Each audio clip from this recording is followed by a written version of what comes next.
What's up? Magandang araw po sa inyong lahat. At sa video pong ito ay tatalakayin natin po kung paano mag-transition effect or mag-fade effect ang background and camera sa OBS. Okay, simulan na natin.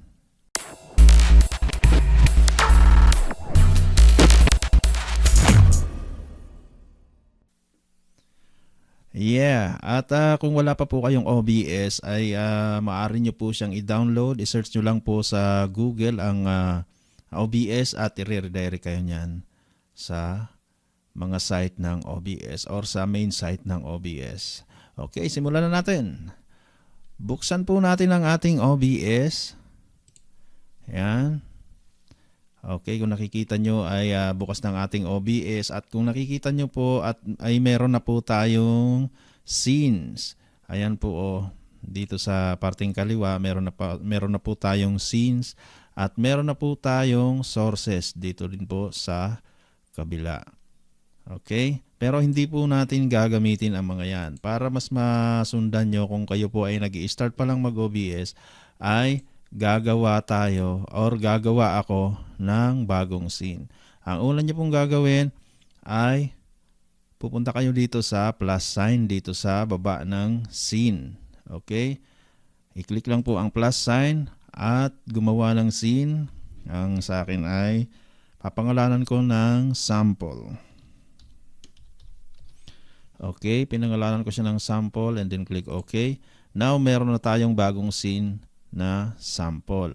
Ngayon, dito sa sample na scene, wala pa po siyang sources. Wala pa po siyang sources. Kung makikita nyo, blanco pa po yan.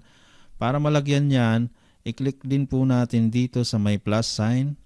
Okay, click natin dyan at mag-add ng kung ano ang gusto nyong i-add. Example, gusto nyong lagyan ng image. Image, halimbawa, sige. Lagyan natin ng image. Okay? Huwag na nating anuhin yan. Huwag na nating palitan yan. Okay. Image. I-click ang OK at hahanap tayo dyan ng image sa ating mga file. Pupunta tayo dito sa browse at pupunta tayo sa kung nasaan yung image natin. Okay. Ito po ay sample lang ha. Say for example lang. Ngayon, pupunta tayo dito sa, pipili tayo ng image ngayon dito. Ito kunwari. Okay, open natin yan. Click open. At yan na po yung ating bagong image. I-okay lang po natin. At i-resize. Maaari nyo po siyang i-resize. I-drag lang po yan papunta sa kanto. Ngayon, na-resize na po natin siya. Mag-a-add pa po tayo ng isang source. Yun po ay ang ating camera. Since meron na tayong background, kailangan po natin ay ang camera para makita mismo tayo. So, add tayo ng source. Click the plus sign at ang pipiliin natin ay ang video capture device. Ito po siya, video capture device. I-click po yan at pangalanan po natin na camera. Okay, camera. Okay, okay po natin. Now, ito po ang camera ng aking computer mismo or ng aking laptop. At papalitan ko po yan para mas malinaw na footage. Okay, pipiliin ko po ang aking snap camera, yung aking pong webcam. Click ko po yan, yun. Diba, naging malinaw tayo. Okay, kung wala po kayong ibang available na camera, pwede na po yung camera ng inyong laptop or computer. Okay, click OK. Ayan, kung mapapansin nyo, naka-green siya, diba? Wala pa siyang effect na tinatawag. Okay. I-resize din natin. Yan. Ngayon, dapat makita background natin eh. Punta tayo sa filters. Dito sa filters. Siguraduhin selected ang camera ha. Ito wala pa po to sa topic natin ha. Ito po ay ang pag-set pa lang ng scenes and sources. Okay? Punta muna tayo sa filters. Kailangan selected ang camera and then go to filters at paliitin natin to para makita natin yung plus sign sa baba. Okay. Click the plus sign dito at chroma key. Ayan. Okay natin. O, di ba?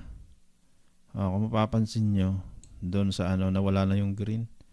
Okay, titimplahin natin yan. Masyado matapang. Okay na ba? Ayan, pwede na yan. Pwede na yan. Okay, close na natin. Ayan, medyo pa yung lightings natin. Kitang-kita. Pero maaari natin siyang i-crop. Saglit na, i-resize ko muna ha, bago tayo magsimula sa ating topic. I-resize na muna natin yan. Yan. Medyo nawala yung ating yung lightings. Okay, punta na tayo sa ating topic. Kung napapansin nyo po, dito sa sources, meron siyang parang mata. Ayan parang mata. Kumbaga, kapag click nyo po yan, pipikit yan. Yung mata nakapikit. So, hindi ako nakikita. Kapag click ko rin po itong dito sa image, pipikit din po yan. Pag pumikit, hindi na rin po makikita yung image background natin. Ngayon, para makita ulit tayo, huwag nyo pong kakalimutan na i-on yan. Okay? Click the eye. Okay, imulat ulit. Ayan, di ba? So, dako na tayo sa topic natin ngayon. Since na-set up na po natin ang ating OBS, dako na tayo sa topic natin ngayon sa ating video. Okay. Isinasuggest ko po sa inyo na gamitin ang studio mode. Okay? I-on po or i-activate ang studio mode para maging dalawa ang ating preview. Naging dalawa siya kasi naka-on na yung ating studio mode. Now, kung makikita nyo po dito sa kaliwa, ito po ay ang tawagin na nating backstage or ang preview. Ito po ang backstage ha. At ito pong nasa kanan, ito po mismo yung makikita na sa live stream. Ito na po yung pinaka finished product kumbaga. Itong nasa kanan na to. Ngayon, anong connection nito sa topic natin ngayon? Ngayon, ito na yon. So, i-off muna natin ha. I-off muna natin to. Ayan. Yung dalawang mata na yan, i-off muna natin. Okay? Kapag klinik ko po itong transition sa taas, ito po kasi ang transition na button, yan po ang pinaka-switch para makita kung ano yung nasa preview para makita doon sa program sample or yung makikita sa live, yung makikita ng mga viewers nyo. Kapag klinik po yan, ayan, di ba? Nawala. At bakit dahan-dahang nawawala yung footage natin or yung picture natin dyan kanina? Yun ay dahil meron tayong fade effect. Andito po yan sa scene transition. Kung makikita nyo po dito, yan, napapansin nyo po ba itong kakapirasong square na to? Andyan po yan. At kung paano po iset yan, madali lang po. So, i-reset muna natin to. Okay, i-set up natin yung fade effect.